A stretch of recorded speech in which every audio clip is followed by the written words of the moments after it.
आज आपण बनवणार आहे पुलाव। पुलावसाठी साहित्य 1 ग्लास तांदूळ, तेजपत्ता आणि एक दालचिनीचा तुकडा, थोडं सोयाबीन। यात आपण मिक्सरला कांदा, टोमॅटो, लसूण, अद्रक पेस्ट केली। 1 चमचा मसाला, 1 चमचा कांदा लसूण मसाला, हळद, 1 चमचा मीठ, जिरं, राई, तेल आणि गॅस चालू केलाय। तेल टाकूया आपण आता पातेल्यामध्ये। आपलं तेल गरम झालं की मग आपण जिरं, राई टाकूया। फोडणी तयार करूया। हे पहा, हे तेजपत्ता आणि दालचिनी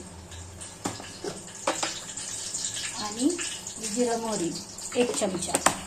छान तडतडलं की आपली ग्रेव्ही टाकून घेऊया।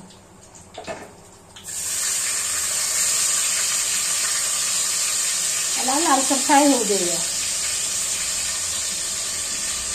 तोपर्यंत आपण जे 1 ग्लास तांदूळ घेतलेत ना, हे आपण स्वच्छ धुवून घेऊया। पुलाव बनवूया आपण आज। फोडणी तयार होते। एक बटाटा पण चिरून फोड्या करून घेतलेला आहे। छान लागतो खिचडीला, खिचडी किंवा पुलाव बनवू शकतो। आता आपली फोडणी तयार होत आहे। त्यातच आपण हे मसाले पण टाकूया, म्हणजे छान फ्राय होतील, तर आपला पुलाव खमंग होईल। त्याला आपण 2 मिनिटं फ्राय करून घेऊया। तर बघा, हे बघा, एकूण 5 मिनिटं झालेले आहेत। आपला छान मसाला फ्राय झालाय। आता आपण बटाटा टाकूया आणि हे जे सोयाबीन आहे ते पण टाकूया आणि याला छान 2 मिनिटं फ्राय करून घेऊया।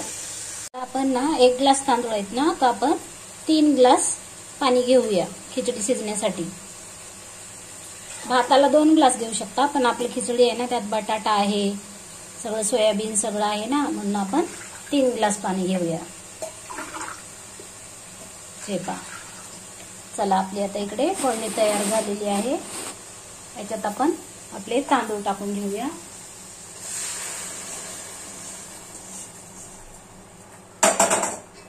थोडस 2 मिनिटं याला छान फ्राय होऊ देऊया, म्हणजे आपला पुलाव छान टेस्ट होईल। त्याच्यानंतर आपण यात पाणी टाकून घेऊया आणि 10 मिनिटं लागतील आपल्याला पुलाव शिजायला। हे बघा, आता 2 मिनिटं झालेलं आहे। तर याच्यात आपण हे पाणी टाकून 10 मिनिटं झाकून ठेवून फास्ट गॅसवर शिजवून घेऊया।